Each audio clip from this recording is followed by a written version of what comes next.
Hello ladies and gentlemen, my name is Ivan Raevsky. I present to you a brand new video format on my channel called All Russians From, where I will analyze various Russian characters from movies, TV series, games or even anime. All Russian characters in these artworks are different from each other, cliched villains, bosses of Russian mafia, former soldiers on the good side or even useless superheroes. Together we will figure out which of these is close to the truth and which is a blatant lie or post-Cold War propaganda. In this video I chose to analyze Russian characters from my favorite TV series ever, The Sopranos. The first Russian in the legendary series is not even a human, it's an AK-47, which is shown in the very first episode. Closer to the end, in the fifth season, we can see the rifle again, but it's not Russian anymore. The Shkupit, how they call it, is just a Chinese fake of an AK. Norinko 84S, official wiki says. The first Russian person in the series is Tony Soprano's mistress, Irina. In the same first episode, she and Tony are chilling on a boat, but it's only a pilot episode, so next they change the actress from Italian Siberia Federico to young and hot Ukrainian Oksana Lada. So the character Irina was a stripper before meeting Tony. Then she became his full-time mistress. She's portrayed as a frightened child in a foreign country, which she really is. She's young, not educated, don't know the language, just moved to America after the USSR collapsed, moved from her rude alcoholic relatives in Kazakhstan. As a result, she's completely dependent on Tony and makes a scene every time he leaves her alone. I would say this person could really exist in real life. She's so typical. I give her 5 Russian points out of 5. Oh yeah, every time she doesn't know what to say, she just swears in Russian. That's definitely a Russian person. Yeah, same to you. Also in one episode we can see her afraid of going to the shrink, because for ex-Soviets a shrink is a scary thing, means forced treatment in a mental hospital. Don't know about that time, but nowadays Russians go to shrinks. It's pretty normal in cities like Moscow and St. Petersburg. Pretty normal for Zoomers, of course, with their non-existent depressions, said the man who named his channel Depression Lul. The next Russians in the series are two gopniks hired by Uncle June to scare the shit out of Chrissy with a mock execution. After the scene, one of them crossed himself, and a funny detail, he did an Orthodox cross, cause he's Russian. Somebody says it's a good detail work, but I think it's just some Russian actor who is just used to do it this way. After that, we can hear Russians say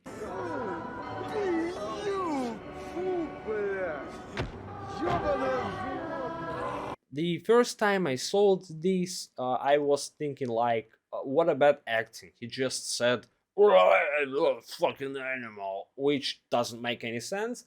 But then I remember that Chrissy literally shed himself right there, so it makes sense. And that didn't happen, what you said. The only question is, why did Uncle June hire two Russians instead of his own soldiers, which could do that for free? The next Russian character is Irina's cousin, Svetlana Kirilenko. A useful life hack how to pronounce Russian names properly. Just sound a letter as a. Svetlana, not Svetlana, Irina, Slava, etc. etc. etc. Svetlana is a one-legged woman who runs some nurse agency and helps Tony and Uncle June to hire a fake nurse. She doesn't have much screen time, but she's one of the coolest characters in the series because she represents the strong silent type Tony always wanted to be. And the fact is, she's the only person Tony really respected and didn't treat like shit. Literally the only one in the whole series. It means something. Now look at you.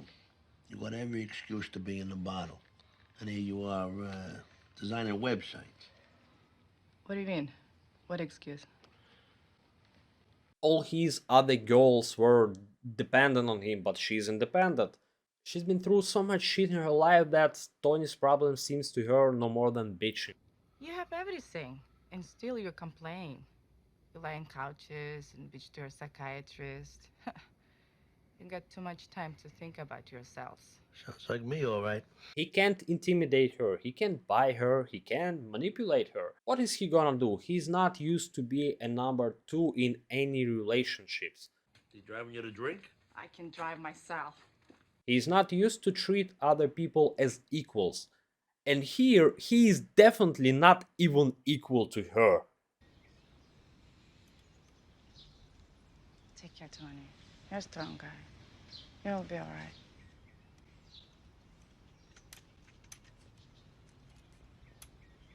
Well, I can tell that Svetlana is the most badass Russian character ever written. And she swears in Russian way better than Irina. Janice! Janice! Твою мать, сука. Ёбаная трофейная, блядь. Чтоб ты сгорела заживо! Алло! Это Света! Эта ёбаная кабаниха спиздила мою ногу! We're getting closer to Russian mafia, but first let's discuss these and other two Russian gopniks. Two friends of Svetlana are hired to beat the shit out of Janice and bring back her leg.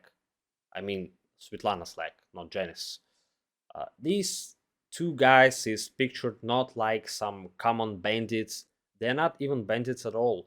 One of them is a taxi driver. They're more like just friends of Svetlana and helping her in trouble. These two don't really crave violence. They just want to bring back the leg without hurting anybody, if it's not necessary. So I like the diversity of Russian characters in this series. They are not all alike. In the comments of this video clip on YouTube you can find angry Russians. Well, fuck, they're not even Russians! And really, one of them looks like Slav, but the other one is more like some kind of Armenian or Georgian or whatever, who cares.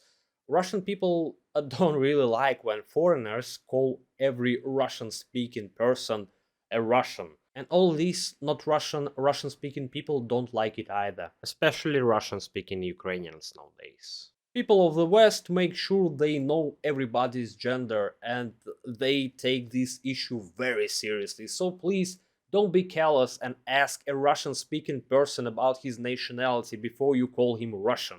Are you people really so callous? Fuck you, you are callous. And finally, two last Russians from The Sopranos, the boss of the Russian mafia Slava and his close friend Valery.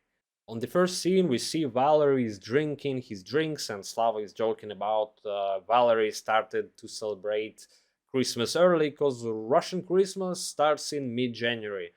It's half a truth. Russian Christmas starts on the 7th of January, but the thing is, Russians don't really celebrate Christmas as the main winter holiday, because the main winter holiday in Russia is a New Year celebration.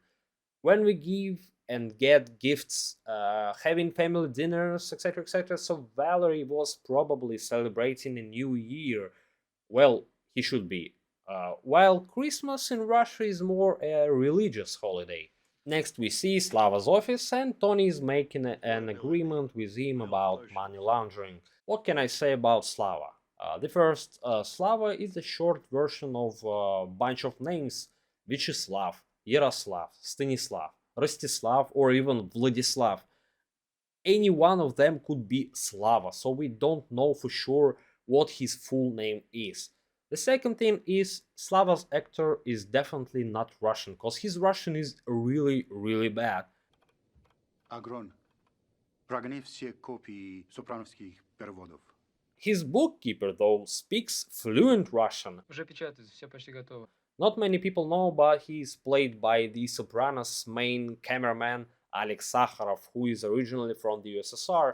By the way, it's a perfect example of a non-Russian person who speaks Russian. And finally, the most popular and loved Russian character in The Sopranos, and one of the most high-rated episodes of the whole series, Pine Barrens. The Russians? They're not all bad. How about the Cuban Missile Crisis? Cocksuckers moved nuclear warheads into Cuba, pointed them right at us. That was real? I saw that movie. I thought it was bullshit. Polly and Christopher is going to get Silvio's money from Valery by the direct order of Tony. The question is the same I asked about those two Russians who beat up Chrissy. Why did Valery need to borrow money from Silvio when he's like a brother to the Russian mob boss? The second question is why Polly was not instructed about who that Valery is. And I'm not talking about his military past, I'm talking about he's a very close friend of the Russian mob boss who does money laundering for your boss. Anyway, they enter his apartment and it doesn't really look like a typical Russian den of some typical drunk bachelor. To make it more Russian, they decided to put a carpet on the wall. This is both super cliche and stupid at the same time. The main reason Russians put carpets on walls was to keep the house warm and calm. You see, some old Soviet buildings had very thin walls, so it was cold and you could clearly hear every time your neighbors are making new communists. At the Valery's house, the carpet is not put on the barren wall. It's completely useless this way. It doesn't work like that. A true Russian would never do such a stupid and useless thing. It's just a waste of a good carpet. Whoops. Paulie. Next, Polly is getting cocky and provoking Valery into a fight. They are knocking him out and then taking him to the forest in the fucked carpet to bury him. Oh, now I understand why this useless carpet on the wall was needed. There is an interesting term in Russian literature, Chekhov's gun. It's the principle that any detail in a story should serve a purpose in the overall narrative to fulfill a reader's expectation. So, if the gun is not going to be fired, it shouldn't be hanging there. And here David Chase probably invented a new term, Chase's carpets. Then they find out the Russian is still alive and they take him deep into the forest. Big mistake. Meanwhile, Tony goes to Slava's office and we find out that Valery is some ex-commander, Oh, that's you and him, ain't it?